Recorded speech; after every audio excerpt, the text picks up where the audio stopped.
মহামান্য মহামহিম গভর্নর যেটা করতে পারেন, ওনাকে ঠিক মতো ডাক্তার দেখিয়ে একটা টিম পাঠিয়ে তুলে নিয়ে গিয়ে সোজা পাগলখানায় বা ওই পাগলের ডাক্তারের কাছে নিয়ে যাওয়া, এটা খুব জরুরি। মাথাটা একদম খারাপ হয়ে গেছে। আগে একাত্তর মনে হয় যেটুকু বাকি ছিল, এই মুহূর্তে ওনাকে না নিয়ে গেলে কাউকে কামড়ে টামড়েও দিতে পারে। এরপরের যেটা হতে পারে এটাও হতে চলেছে। এরপরে কি হবে জানেন তো?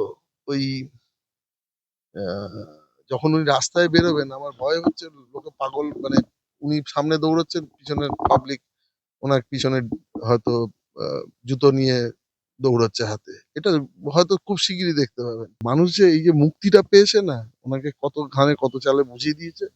আর বেশি বাড়াবাড়ি করলে, এখন সঙ্গে পুলিশও নেই, চটিচাটাও নেই, যে ওই থানার ওসিকে গিয়ে চমকাতো বা যেখানে বিডিও অফিস বা লোকাল প্রশাসনের ইয়েদের গিয়ে ওদের নেতারা চমকাতো, গেলে এবার দু চার থাপ্পড় মেরে বার করে দেবে। পশ্চিমবঙ্গের সব থেকে বড় ক্রিমিনাল মাইন্ডেড উর্দিধারী আইপিএস এর নাম ছিল রাজীব কুমার, যিনি, যার জন্য মানে এই এতটা, মানে বলতে পারেন যে মানে তৃণমূল এত সন্ত্রাস, এত কিছু, এত দুর্নীতি, এত কিছু সব চাপা দিয়ে সেগুলোকে এভিডেন্স লোপাট করেছেন। কে ছেড়ে দেবে জানি না। আমি বলেছি আমি কিন্তু ছাড়বো না, আমি দায়িত্ব নিয়ে ওনার 12টা বাজিয়ে দেবো। 12টা মানে 12টা। অভিষেক বন্দ্যোপাধ্যায় না থাকার চান্সটাই খুব বেশি, বিনয় মিশ্র হওয়ার সম্ভাবনা, যদি আমরা এটা হতে দেব না। তো বলা যায় না যে কোনোদিন পাখি তো ফুরুত হয়ে যেতেই পারে। আপনারা কিন্তু যেভাবে মেরুদণ্ড শক্ত করে যে কাজটা করেছেন, মানুষ আপনাদের কিন্তু হ্যাটস অফ করে। এই পরিবর্তনের যাত্রার আপনারাও কিন্তু সাক্ষী। আপনারা নিজেদেরকে বিক্রি করেননি। আপনারা হয়তো চাইলে এই বিজ্ঞাপনের মধ্যে ঢুকে যেতেন, ভালো লাইফ লিড করতে পারতেন, কিন্তু এটুকু বলতে পারি, আপনাদের এই সততা এবং নিষ্ঠার জন্য আপনাদের ভবিষ্যৎ কিন্তু ভীষণ উজ্জ্বল। Try to maintain that honesty. দেখুন, আমাদের যে পরিবর্তন যাত্রার যে থিম সং যেটা ছিল, ওর মধ্যেই পুরোটা বলা আছে। মানে গানটাই এত ভালো ডিজাইন করা এবং এত সুন্দর তার রিদম রয়েছে, আপনারা নিশ্চয়ই ওটা শুনেছেন। ওর মধ্যে সবকিছু বলা ছিল। তো জনতার জন্য পরিবর্তন, সেই পরিবর্তন হয়ে গেছে। জনতা আমাদের পুরো রাজ্যে দুহাত ভরে আশীর্বাদ করেছে।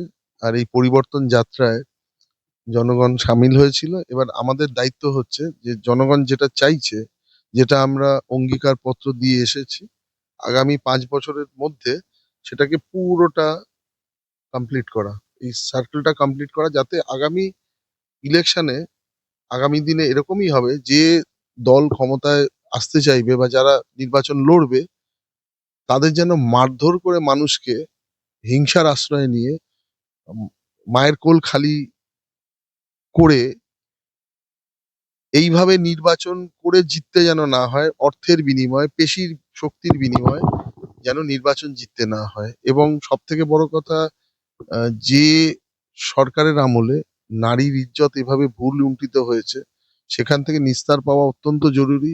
নারীর ইজ্জত যেখানে 10 লাখ টাকায় বিক্রি হয়, নারীর ইজ্জত নেওয়ার পরে তারপরে প্রাণ চলে গেল, সেটা তার যেখানে নিলামে বাজার রেট ওঠে, এই থেকে মুক্তি হোক। আগামী এমন একটা সরকার যখন চালাবে, 5 বছর পরে তার মূল্যায়ন যেটা হবে, তার উপরে ভিত্তি করে আমাদের যেন ভোট আর চাইতে না যেতে হয়। মানুষই বলবেন, হ্যাঁ, যে পরিবর্তনটা আমরা চেয়েছিলাম, এই পরিবর্তনটার জন্য আমরা অপেক্ষা করছিলাম। এবং এই সরকারই পারবে পশ্চিমবঙ্গে যে এতগুলো বছর আমরা 50টা বছর পিছিয়ে গেছি, বাম আমলের প্রায় 34 বছর, আর তৃণমূলের 15 বছর। ভয়ঙ্কর। মামল যেখানে শেষ করেছিল, তৃণমূল সেখান থেকে শুরু করে সবচেয়ে খারাপ অবস্থা তৈরি করার যে নিদর্শন, সেটা তৃণমূল দিয়ে গেছে। এখান থেকে আমাদের মুক্তি পেতেই হবে, আর অন্য কোনো পথ ছিল না। সেই মুক্তি মানুষ নিজেকেই নিজে দিয়েছে। আমরা শুধু সেই মুক্তি পেতে ওনাদের সাহায্য করেছি। আমি মানুষের প্রতিনিধি হিসাবে বলতে পারেন যে আমি এবার মানুষের যেটা দাবি আছে, আমরা যেটা অঙ্গীকার পত্র দিয়েছিলাম, সেটাকে পূর্ণ করব। আমি প্রথমেই দেবাশিস দা একটি বিষয় জানতে চাইবো। আজকে আপনার ঠিক সাক্ষাৎকারটা নেওয়ার আগে আমি যখন আপনার সাথে আসছিলাম, মুখ্যমন্ত্রী মমতা বন্দ্যোপাধ্যায়ের প্রেস কনফারেন্স চলছিল। প্রাক্তন মুখ্যমন্ত্রী এখন তো বলাই যায়। আহ এখনো তিনি ইস্তফাপত্রটা জমা দিলেন না। মমতা বন্দ্যোপাধ্যায় বলছেন দেবাশিস দা যে প্রথম কথা, আমরা হারিনি, 100টি আসন লুট করা হয়েছে। সাংবাদিক বৈঠকের শুরুতেই অভিযোগ মমতা বন্দ্যোপাধ্যায়ের, কি বলবেন? পাগলের কথার কোনো উত্তর হয় না। দেওয়াটাও মানে নিজে সময় নষ্ট করা, আমার মুখকে ব্যথা করা। আপনারা এই বুমটা যে হাতে ধরে আছেন, আপনারও হাত ব্যথা হচ্ছে। মেগালোম্যানিয়াকের কথা মানে আমার মনে হয় না উনি সুস্থ আছেন। আমার মনে হয় এবার যেহেতু এখনো কয়েকদিন 2-3 দিন বাকি আছে, 9 তারিখে আমাদের শপথ গ্রহণ সরকারের, তো এই মধ্যে একটা কাজই করতে পারেন। মাননীয় গভর্নর সাহেব আছেন, মহামান্য মহামহিম গভর্নর যেটা করতে পারেন, ওনাকে ঠিক মতো ডাক্তার দেখিয়ে একটা টিম পাঠিয়ে তুলে নিয়ে গিয়ে সোজা পাগলখানায় বা ওই পাগলের ডাক্তারের কাছে নিয়ে যাওয়া, এটা খুব জরুরি। মমতা বন্দ্যোপাধ্যায় খুবই জরুরি। তো মাথাটা একদম খারাপ হয়ে গেছে। আগে একাত্তু মনে হয় যেটুকু বাকি ছিল, এই মুহূর্তে ওনাকে না নিয়ে গেলে কাউকে কামড়ে টামড়েও দিতে পারে। এরপরের যেটা হতে পারে এটাও হতে চলেছে। তো খুব শিগগিরই এটা করা দরকার। ভোর ভোর নিয়ে গিয়ে আমার মনে হয় কোনো পাগলখানায় নিয়ে গিয়ে ডাক্তার দেখিয়ে ভর্তি করে দেওয়া দরকার। সাইকিয়াট্রিস্ট খুবই প্রয়োজন। আপনারা কি সত্যি লুট করলেন? কি বলছেন? মানে আপনারা যেখানে বললেন, আমরা দেখেছি একদিকে অভিষেক বন্দ্যোপাধ্যায় যিনি অনেক কথা বলেছিলেন, সেই অভিষেক বন্দ্যোপাধ্যায় রীতিমতো হেস্টিংস থেকে অভিষেক বন্দ্যোপাধ্যায়কে যে মুহূর্তে কেন্দ্রীয় বাহিনী বের করে দিল, নির্বাচন কমিশনের তরফ থেকে বের করে দেওয়া হলো, অভিষেক বন্দ্যোপাধ্যায় ঠিক সেই মুহূর্তে বললেন যে জনগণের রায় আমাদের মাথা পেতে নিতে হবে। কিন্তু মমতা বন্দ্যোপাধ্যায় তো অন্য কথা বলছেন। বলছেন আপনারা লুট করেছেন। কি বলবেন? দেখুন, মমতা বন্দ্যোপাধ্যায় কোনটাকে আইন ভাবেন বা কোনটাকে স্বাভাবিক ভাবেন। উনি ভাবেন যে ভোটটা হবে, নির্বাচন কমিশনার ওনার জুতোর তলায় থাকবে, যা বলবেন তাই শুনবে, আইন মানবেন না। সঙ্গে যে পুলিশ অফিসাররা রয়েছে বা রিটার্নিং অফিসার রয়েছে, ইআরও রয়েছে, ডিইও রয়েছে, তারা যা খুশি বলবেন তাই সেটাকে করবেন। যাবতীয় চুরি জোচ্চুরি যা বলবেন সেটাকে পালন করবেন। তারপরে মানুষকে ভোট দিতে দেবে না। যত খুশি এই 5 বছর ধরে যে লুটটা চালান, সেই পয়সা একটা ভোটে ব্যবহার করবে, করে মানুষকে মারধর করবে। আর যারা বিরোধী যারা থাকবে, ভোট দেবে সরকারের এগেনস্টে, তাদের খুন করবে, ধর্ষণ করবে, লুটপাট করবে, বাড়ি থেকে বিতাড়ন করে দেবে পার্মানেন্টলি, যত রকম টর্চার করা যায় করবে। এটা হচ্ছে মমতা বন্দ্যোপাধ্যায়ের, এটা হচ্ছে স্বাভাবিক একটা মডেল। তো এই মডেলটা এবারে যেহেতু অফ করে দিয়েছে ওনার, সেই জন্য এটাকে অস্বাভাবিক মনে হচ্ছে। ভোট চুরি, চুরিটা হচ্ছে তৃণমূলের পেটেন্ট সম্পত্তি। এতদিন ধরে যা যা চুরি করে এসছেন, আপনারা দেখেছেন যে তৃণমূলের গবেষণাগারে চুরির একটা গবেষণা হতো। ভোট চুরি, ফাইল চুরি, ল্যাপটপ চুরি, আর বাকি তো বলতে বলতে মুখ ব্যথা হয়ে গেছে, কয়লা বালি পাথর, যা বলবেন চুরি চুরি চুরি চুরি চুরি। তো প্রথমবার গিয়ে এমন একটা ধাক্কা খেয়েছেন না। আমরা বারে বারে একটা কথাই নির্বাচন কমিশনকে বলে এসেছি, আপনারা যে সঠিকভাবে ভোটটা মানুষ দিতে পারুক, আর কাউন্টিংটা ঠিক মতো হোক। কত বড় মমতা যে কতগুলো সিটে জিতে আসতে পারেন, সেটা সমস্ত কঙ্কাল বেরিয়ে যাবে। কালকে একদম সুন্দর করে মানুষ মানে ছেপে দিয়েছেন। এরপরে কি হবে জানেন তো? ওই আহ, যখন উনি রাস্তায় বেরোবেন, আমার ভয় হচ্ছে লোকে পাগল মানে, উনি সামনে দৌড়চ্ছেন, পিছনের পাবলিক ওনার পিছনে হয়তো জুতো নিয়ে দৌড়চ্ছে হাতে। এটা হয়তো খুব শিগগিরই দেখতে পাবেন। তো মানে যিনি আমার, দেখুন, একটা তো ভারতবর্ষে থাকতে গেলে গণতন্ত্র মেনে চলতে হয়। আর অভিষেক ব্যানার্জি কথা বলছে, অভিষেক ব্যানার্জি স্টাইলটা আগে ছিল সেই, দেখবেন যে মান্নাত থেকে যখন শাহরুখ খান বেরিয়ে ইয়েতে বা গাড়ির উপর দাঁড়িয়ে, হুড খোলা গাড়িতে বা নিজের গাড়ি যেত, হাত নাড়তো বনেটের উপরে বসে, এরকম একটা স্টাইল ছিল। তো কালকে তো বুঝে গেছেন এরপরে কি হবে। অভিষেক ব্যানার্জি তো তাও স্বীকার করেছেন, তার আগে অনেক বলছিলেন ডিজে ফিজে বাজবে। আমি আমার বিভিন্ন জনসভায় বলেছি যে ডিজে বাজলে আমাদের ডিজের সাউন্ডটা আরো বেশি জোরে হতে পারে। তো ঠিক আছে, বলেছিলাম যে ঠিক আছে, কত ডিজে বাজাতে পারেন দেখবো। এই ইলেকশন কমিশন, সব থেকে বড় ডিজেটা ইলেকশন কমিশন বাজিয়ে দিয়েছে। আর এরপরে বেশি বাড়াবাড়ি করলে মানুষ বাকি ডিজেটা বাজিয়ে দেবে।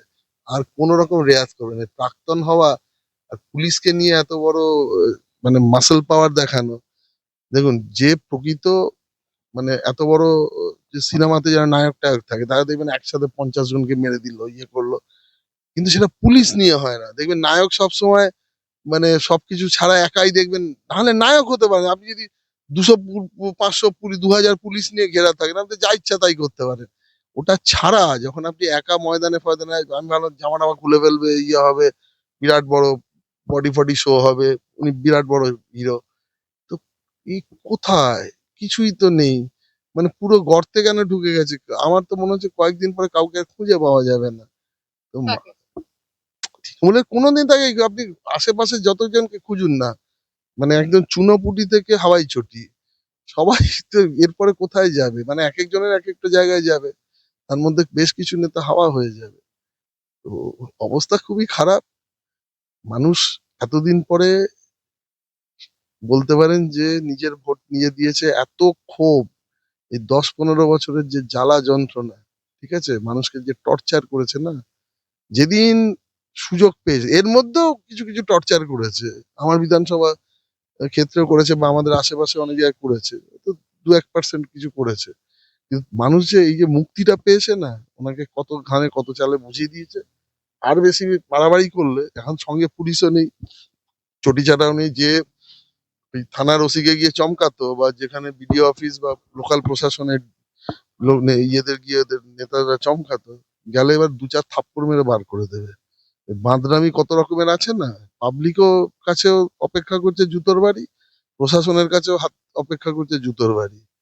খুব শিগগির এনাদের এটা পাওনা আছে, যদি বুদ্ধিমান যারা নেতা আছে দেখবেন চুপ করে গেছে। অভিষেক ব্যানার্জি তো মমতা ব্যানার্জি তো একটু বুদ্ধিমান, সেই জন্য এই কথাটা স্টেটমেন্টটা দিয়েছেন। মমতা ব্যানার্জি আরো বড় বলতে পারেন উনি অন্য ইয়েতে, আমি যেটা বললাম ওনার একটু সাইকিয়াট্রিক কে দরকার দেখানো, ট্রিটমেন্টটা খুব।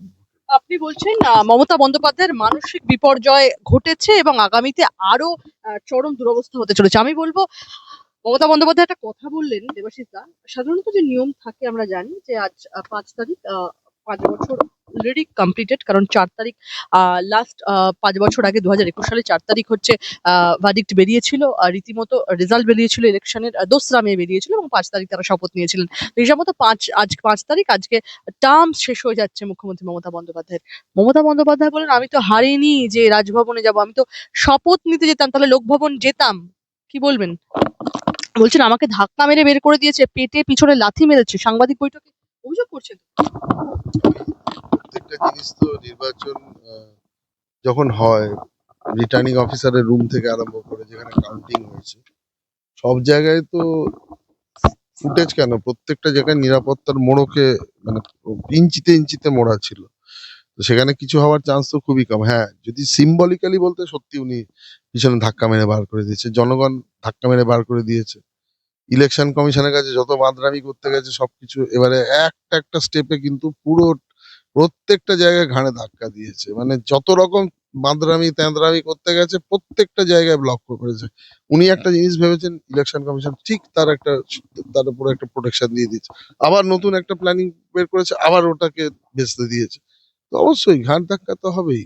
আমার ওখানে আইসি চেঞ্জ হয়েছিল, তারপরেও পুরনো আইসি কে দিয়ে ওই একটা বাঁদর কুমার, মানে যাকে ভ্যানিশ কুমার বলা হয়, ওই অফিসার যিনি ছিলেন, আমি নির্বাচন কমিশনে ওনার কাছে কমপ্লেন করেছি।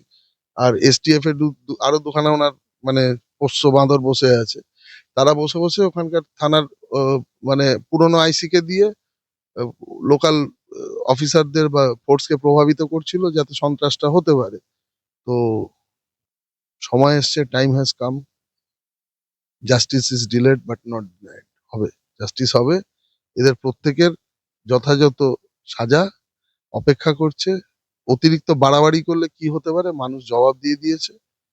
এবার মনে হয় যে খুব শিগগিরই, মানে এই নাটকের শেষ জবনিকা, যে আপনারা এতদিন কমপ্লেন করতেন যে ইডি কেন করছে না, সিবিআই কেন করছে না, এনআইএ কেন করছে না।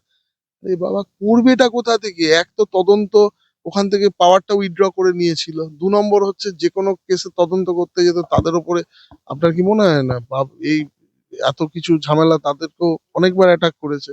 2 নম্বর কথা, তাদের অফিসারদের বিভিন্ন জায়গায়, তারা তো এখানে লোকালি থাকতো, তাদের উপরে থ্রেট আসতো, ঠিক আছে, আর বিভিন্ন ভাবে তাদের মরালিটি কেনার জন্য চেষ্টা চরিত্র চলতো। তো সমস্ত কিছু জন্য একটা অপেক্ষা করতে হয়, মানুষকেও বুঝতে হতো যে এরা কতটা খারাপ, ঠিক আছে, যেদিন মানুষ বুঝেছেন ঘাড়ে ধাক্কা দিয়ে বার করে দিয়েছে। মমতা বন্দ্যোপাধ্যায় একটা কথা বললেন যে ভোট হয়ে যাওয়ার পরেও কি করে ইভিএম এর চার্জ 80 থেকে 85% থাকলো। এই একটা অভিযোগ তিনি তুলছেন এবং বলছেন, আমরা যখন 2011 সালে ক্ষমতায় এসেছিলাম তখন কিন্তু আমরা সিপিএম এর কোনো পার্টি অফিস ভাঙিনি। পুলিশ পুরো ইনঅ্যাক্টিভ। কি বলবো? প্রথম কথা, আমরা কোথাও কিছু ভাঙেনি। এবার কোথাও যদি আনঅথরাইজড কনস্ট্রাকশন করে সেখানে গিয়ে অফিস বানিয়ে মানুষের উপর টর্চার করে, ওগুলো হচ্ছে লোকাল মানে গুন্ডা বাহিনীর আশ্রয়স্থল হয়, সেগুলো তো মানুষ ভালো চোখে নেবে না।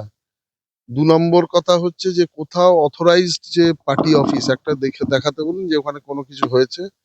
3 নম্বর কথা হচ্ছে যে তৃণমূল ভবনটাও বিজেপি দখল। কোথা দিয়ে একটু বলুন না, ভিডিও ফুটেজটা দেখাতে। কোথাও না পারলে। বাড়ি বলছে দখল করতে। এ বাবা, দখল করাটা তৃণমূলের জন্মগত। উনি ওই চত্বরটাতে 35টা প্লট গণশক্তিতে পুরো ডিটেল দিয়ে মানে একদম প্লট নাম্বার, জেল নাম্বার, মৌজা নম্বর, কত নম্বর দাগ সব নিয়ে চেপে দিয়েছিল। আজ পর্যন্ত কাউন্টার করতে। দখলটা তৃণমূলের ব্যক্তিগত প্রপার্টি। বিজেপি কোনো দখলের রাজনীতিতে বিশ্বাস করে না। যদি বিজেপি চাইতো দখল করতে 2021-এর ওই বাঁদরামির পরে যা যা করেছেন তারপরেই দখল করে নিত রাজ্যটাকে। বিজেপির গভর্নমেন্টও তখন অনেক মানে বলতে পারেন আসন সংখ্যা আমাদের অনেক বেশি ছিল। তখন যদি রাষ্ট্রপতি শাসন জারিও হয়ে যেত, কিছু করার ছিল না। আমরা ধৈর্য ধরে মানুষকেও বুঝিয়েছি। আমাদের অনেক কর্মী আক্রান্ত হয়েছে, সাধারণ মানুষ আক্রান্ত হয়েছে। আমাদের তার জন্য অনেক মানুষকে বোঝাতে হয়েছে। তাদের চোখের জলটা এখনো আমি প্রত্যেকদিন প্রচারে যাই বা যা যা ইয়ে করতে গেছি, পুরনো কর্মীদের বুকের সেই দীর্ঘ নিঃশ্বাস, সেই আর্তনাদ প্রত্যেকদিন আমাকে শুনতে হয়। সেটা মানুষ ভুলবে না কেউ না। মমতা বন্দ্যোপাধ্যায় অফ লেট, বিশ্বাস করুন আমাদের নির্বাচনটা হয়তো এত সহজে আমরা জিততাম না বা এত সিট নিয়ে আসতাম না। যত বেশি ভুল বকেছে, যত বকেছে মানুষ, যাদের তৃণমূলের প্রতি সামান্যতম 1-2% ইয়ে ছিল বা অনেক মানে বাম সমর্থক যারা ভাবছিলেন কি হয়, তারা আর কোনো মাইন্ড সেট আপ করতে পারছিলেন না, তারা কিন্তু এবারে মানে ওই যে ডায়লগ দিয়ে গেছেন না, একটার পর একটা ধ্বংসাত্মক হিংসাশ্রয়ী যে মানে ওনার বচন, তার জন্য দুহাত ধরে আশীর্বাদ করেছেন।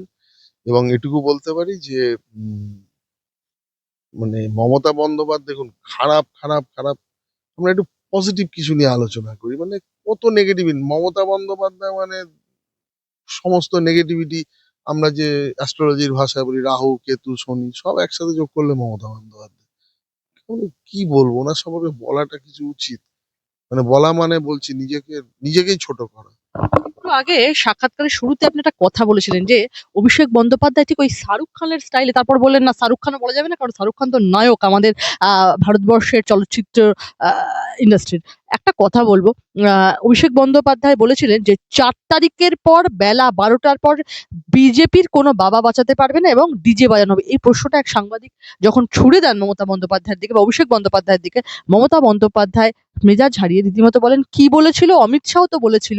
পাল্টা মমতা বন্দ্যোপাধ্যায় বলেন যে উল্টো করে ঝুলিয়ে রাখবে। এই প্রেস কনফারেন্সটা আমাকে প্রশ্ন করুন, কোথাও গিয়ে কি অভিষেক বন্দ্যোপাধ্যায়কে গার্ড করছেন মমতা বন্দ্যোপাধ্যায়? অভিষেক বন্দ্যোপাধ্যায়কে তো এতদিন ধরে গার্ড করে রেখেছেন। এতগুলো রাজ্যে অন্যায় হয়েছে, চাকরি চুরি, ওদিকে ফাইলটাও চুরি করতে গেছিল ওনার জন্য, কয়লা চুরি হয়েছে সেখানে গার্ড করেছেন, বালি চুরি, পাথর চুরি। উনি যদি গার্ড না করতেন তো অভিষেক ওনার যদি যে আইন শৃঙ্খলা বা ইনভেস্টিগেটিং এজেন্সি গুলো, সিআইডি যে বিরোধী দলের পিছনে কাজে লাগিয়েছেন, সাধারণ মানুষের পিছনে কাজে, যদি এগুলো আটকানোর জন্য সঠিক তদন্ত করতেন তাহলে তো ওনার পার্শ্বদ যারা রয়েছে ইনক্লুডিং অভিষেক বন্দ্যোপাধ্যায়, তো স্টেট পুলিশের হাতেই অ্যারেস্ট হতো। তো সেটা করেননি। আর সব থেকে বড় কথা, আপনি এটুকু মানে ভালো করে আপনার মনে নিশ্চয়ই গেঁথে যাবে যে এই যে গার্ড করা, রাজ্যবাসীর মনে গাজবে। হ্যাঁ অবশ্যই। তো রাজ্যবাসী দেখবেন রাজীব কুমার সব থেকে বড় বুদ্ধি পড়া অবস্থা, মানে আইপিএস এর নামে কলঙ্ক, সব থেকে বড় ক্রিমিনাল, ঠিক আছে, যার মাস্টার মাইন্ড এই সমস্ত অপরাধের মাস্টার মাইন্ড, এভিডেন্স লোপাটের মাস্টার মাইন্ড, যাকে আমরা লোপাট কুমার বলে থাকি। তো এই লোপাট কুমার কে দিয়ে সমস্তগুলো কাজ করিয়েছেন। তো যখনই ওনার পিছনে তখন যদি সিবিআই ওনাকে ধরে নিত তাহলে অনেকদিন আগেই সমস্ত কিছু ফাঁস হয়ে যেত। উনি এতদিন ওনাকে বাঁচিয়ে রেখেছেন বিভিন্ন ভাবে। সবকিছু তো একটা শেষ হয়, টাইম হ্যাজ কাম, এসে গেছে। রাজীব কুমারের বিরুদ্ধে আপনারা কি ব্যবস্থা নেন? আমি একটা কথা বলবো, এক্ষেত্রে আপনাকে এই প্রশ্নটা করার প্রাসঙ্গিকতা অনেক রয়েছে আপনার কাছে। আপনি একজন আইপিএস অফিসার হিসেবে নিজের দায়িত্ব পালন করে এসেছেন, রাজীব কুমারও দায়িত্ব পালন করে এসেছেন, কিন্তু পরবর্তীকালে একদম ঘোর রাজনীতির রঙে, আর যে মুহূর্তে আপনি যখন রাজনীতিতে প্রবেশ করলেন, দেবাশিস দা প্রচন্ড একটা কন্ট্রোভার্সির মানে একটা শিকার হয়েছিলেন রীতিমতো।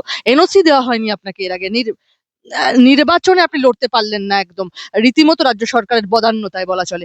তারপরে রাজীব কুমার, তাকে রীতিমতো মমতা বন্দ্যোপাধ্যায় সবাই বললো, প্রাইজ পোস্টিং দিলেন রাজ্যসভায়। রাজীব কুমারের বিরুদ্ধে এতগুলো অভিযোগ, এত সমস্ত, আপনারা কি পদক্ষেপ নেবেন রাজীব কুমারের বিরুদ্ধে এই মুহূর্তে সব থেকে রিলেভেন্ট?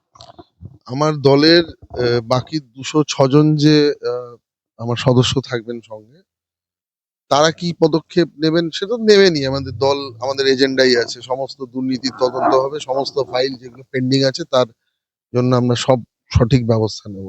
মোদিজি বলে গেছেন, অন্য কেউ বলেন। আমি ব্যক্তিগতভাবে কালকে বেরোনোর পরে আমার কাছে যারা আপনার মিডিয়া প্রেস থেকে বন্ধুরা এসছিলেন, আমি একটা কথাই বলেছি যে পশ্চিমবঙ্গের সব থেকে বড় ক্রিমিনাল মাইন্ডেড উর্দিধারী আইপিএস এর নাম ছিল রাজীব কুমার, যিনি, যার জন্য মানে এই এতটা, মানে বলতে পারেন যে মানে তৃণমূল এত সন্ত্রাস, এত কিছু, এত দুর্নীতি, এত কিছু সব চাপা দিয়ে সেগুলোকে এভিডেন্স লোপাট করেছেন। কে ছেড়ে দেবে জানি না, আমি বলেছি আমি কিন্তু ছাড়বো না, আমি দায়িত্ব নিয়ে ওনার 12টা বাজিয়ে দেবো। 12টা মানে 12টা, রাজীব কুমারের 12টা মানে ওনার ওনার এবং ওনার যে চামচাগুলো রয়েছে না, প্রত্যেকটা অফিসারকে আমি দায়িত্ব নিয়ে বলে যাচ্ছি। আপনারা আমার মাধ্যমে যদি কেউ এদের দেখে থাকে, আমি বলছি 12টা মানে 12টা বাজিয়ে দেবো। আমি এদের সমস্ত, এরা কত বড় বীর আমি জানি, ঠিক আছে? এতদিন পুলিশকে সব পুরো সিস্টেমকে নিয়ে অপারেট করেছে। আর উনিও কত বড় হ্যাকার না কি সব আছে না, যে অনেক বড় টেকনোলজি জানে। ও টেকনোলজির আমি 12টা থেকে 14টা করে দেবো। আর এটাও বলে যাচ্ছি যে এই যে এই পুরো সিস্টেমটা যেভাবে অপারেটেড হতো, যত একটা তো সেটাকে নষ্ট করা হবে, পুরো সার্কিটটাকে ভেঙে তছনছ করে দেওয়া হবে, এই গ্যাংটা যেটা।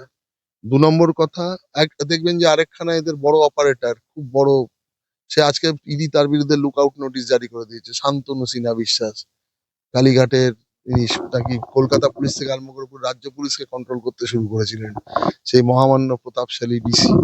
কোথায় পালিয়ে গেছেন ভগবান জানে।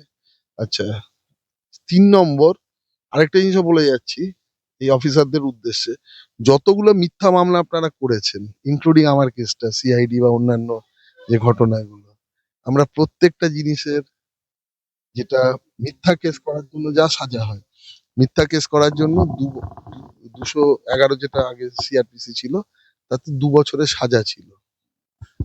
সরি, আইপিসি ছিল, তাতে 2 বছরের সাজা ছিল।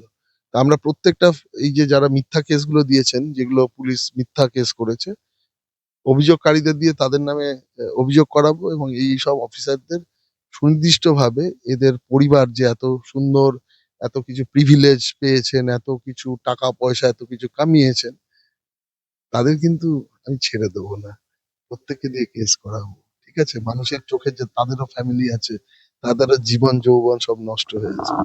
আমি আবার বলে যাচ্ছি, আমি দায়িত্ব নিয়ে 12টা বাজিয়ে দেবো। দেবাশিস দা, আপনি এই মুহূর্তে ভীষণ ব্যস্ত একজন মানুষ, জননেতা এই মুহূর্তে বলা চলে। আমার শেষ কয়েকটা প্রশ্ন একদম, সেটা হচ্ছে, আমরা বলবো যে মমতা বন্দ্যোপাধ্যায় বললেন যে আমার কাছে তো এখন আর কোনো চেয়ার নেই, আমি এখন মুক্ত পাখি, আমাকে তো কিছু করতে হবে। আমি একটা প্রশ্ন করবো, এটা আমাদের দর্শকরা জানতে চাইছে, আপনারা যেহেতু আইনের লোক আপনারা বলতে পারবেন, সেটা হচ্ছে, রীতি মেনে ইস্তফা না দিলে কি রাজভবন কোনো পদক্ষেপ করতে পারে দেবাশিস?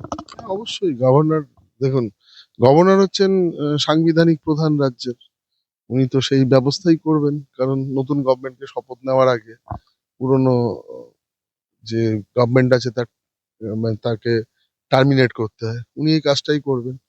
ওটা ওনার সাংবিধানিক দায়িত্বের মধ্যে পড়ে। এই সরকারটাকে টার্মিনেট করে দিতে পারে, টার্মিনেট করে দিয়ে নতুন সরকারকে আহ, আহ্বান করতে পারে সরকার গঠনের জন্য, লার্জেস্ট পার্টি হিসাবে। সেক্ষেত্রে আমরা শপথ নিতে যাব। রাষ্ট্রপতি শাসন কি জারি হতে পারে? দেখুন, এই মুহূর্তে বলতে পারছি না কি হতে পারে, বাট এই সরকারকে টার্মিনেট করার পুরোপুরি অধিকার আহ, অবশ্যই সাংবিধানিক প্রধানের আছে। উনি সেখান থেকে যেটা স্পেসিফিক, যতক্ষণ না পর্যন্ত নতুন সরকার গঠন করা হয়, নির্বাচন, আগে নির্বাচন কমিশনের সেই মেয়াদ যখন পরিপূর্ণ হয় না, তো নির্বাচন কমিশনের যেটা মডেল কোড অফ কন্ডাক্ট এখনো তো রয়ে গেছে। তো সেক্ষেত্রে নির্বাচন কমিশনের সাথে কথা বলে সঠিক ব্যবস্থা অতি অবশ্যই আম, আমাদের রাজ্যের সাংবিধানিক প্রধান নেবেন। এবং 9 তারিখে আমাদের শপথ গ্রহণ অনুষ্ঠান মাননীয় প্রধানমন্ত্রীজি ঘোষণা করেছেন। তার আগে যেটা প্রয়োজনীয় পদক্ষেপ গ্রহণ করা হবে। 30B হরিশ চ্যাটার্জি স্ট্রিটেই বরাবর থেকেছেন মমতা বন্দ্যোপাধ্যায়। 2016-র পর মমতা বন্দ্যোপাধ্যায়ের বাড়ির নিরাপত্তা বলয় তৈরি করা হয়। পরে তার বাড়ির সামনের রাস্তাটা কার্যত বন্ধ করে দেওয়া হয়েছিল। মেইন রোড থেকে ঢুকতে গেলেও গার্ড রেল পেরোতে হতো। এবার সেই মমতা বন্দ্যোপাধ্যায়ের বাড়ির সামনে থেকে সরে গেল গার্ড রেল এবং হরিশ চ্যাটার্জি স্ট্রিটে অবাধ যাতায়াত।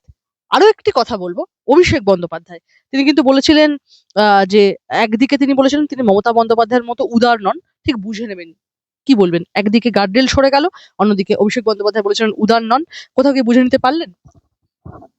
এবং আমার যেটা ব্যক্তিগত ধারণা, খুব শিগগিরই আর অভিষেক বন্দ্যোপাধ্যায়কে দেখতে পাবেন না। ঠিক আছে, অভিষেক বন্দ্যোপাধ্যায়ের এগেনস্টে যা যা এভিডেন্স আছে সেগুলো যদি আম, এরপরে তো টাইম হ্যাজ কাম, এরপর তো পরপর প্রত্যেকটা কেসকে এতদিন ধরে যে আটকে রাখা হয়েছিল, তদন্ত শেষ করতে পারছিল না, হিংসার হতে পারে, রাজ্যে বিভিন্ন দাঙ্গা হতে পারে, সেসব কারণে বিভিন্ন কারণে এতক্ষণ আটকে ছিল। তো সেক্ষেত্রে উম অভিষেক বন্দ্যোপাধ্যায় না থাকার চান্সটাই খুব বেশি, বিনয় মিশ্র হওয়ার সম্ভাবনা, যদি আমরা এটা হতে দেব না। তো বলা যায় না, যে কোনো দিন পাখি তো ফুরুত হয়ে যেতেই পারে। একটি বিষয় সেটা হচ্ছে বিভিন্ন চটিচাটা সাংবাদিক এবং সংবাদ মাধ্যমদের নিয়ে এদের মধ্যে একজন প্রাক্তন সাংবাদিক, আর নামটা বলছি না, তিনি একটা সময় আমরা সাংবাদিকতা করি, দীর্ঘদিনই ইন্ডিপেন্ডেন্ট সাংবাদিকতার চেষ্টা করি ইন্ডিপেন্ডেন্ট সাংবাদিকতা করার। তো সেখান থেকে দাঁড়িয়ে রীতিমতো হুমকি দিয়েছিলেন আমাকে এবং আমাদের চ্যানেলের এডিটরকে, মূলত আমাকেই হুমকি দিয়েছিলেন অন দ্য স্পট, যে অভিষেক বন্দ্যোপাধ্যায়কে ফোন করব, তৃণমূলকে ফোন করব এবং অভিষেককে ফোন করে কমপ্লেন করব, আহ, এবং অভিষেক নাকি ব্যবস্থা নেবে। কি বলবেন আমাদের কাজ এবং সেই সাংবাদিকের হুমকি নিয়ে? দেখুন, আপনারা যেটা করেছেন, আজকে কিন্তু মানুষ আপনাদের দেখবেন অত্যন্ত শ্রদ্ধার চোখে দেখে। এবং এত কিছু সত্ত্বেও আপনাদের উপর এত হুমকি রয়েছে। সাংবাদিক বন্ধুরা আমাদের মতো রাজনৈতিক নেতাদের মতোই একের পর এক কেসে জর্জরিত, এত কিছু হয়েছে। তো দুটো পশ্চিমবঙ্গের মানে দুটো বড় মাথা, দুটোই পাকা ক্রিমিনাল। তো এদেরকে দিয়ে মানুষ অনেক চমকিয়েছে, বা অনেক কিছু মিথ্যা কেসের আশ্রয় দিয়ে মানুষকে জর্জরিত করে দিয়েছে। কিন্তু আপনারা কিন্তু যেভাবে মেরুদণ্ড শক্ত করে যে কাজটা করেছেন, মানুষ আপনাদের কিন্তু হ্যাটস অফ করে। এই পরিবর্তনের যাত্রার আপনারাও কিন্তু সাক্ষী। আপনারা নিজেদেরকে বিক্রি করেননি। আপনারা হয়তো চাইলে এই বিজ্ঞাপনের মধ্যে ঢুকে যেতেন, ভালো লাইফ লিড করতে পারতেন। কিন্তু এটুকু বলতে পারি, আপনাদের এই সততা এবং নিষ্ঠার জন্য যা আপনারা করেছেন সেটা অফিসিয়ালি করেছেন। ঠিক আছে, যেটা সরকারি ভাবে, সরি, যেটা বিজ্ঞাপন থেকে প্রাপ্য হতে পারে, বা ধরুন নেট ইউজ করলে যত সাবস্ক্রাইবার হয় সেই অনুযায়ী যেটা হতে পারে। হয়তো খুব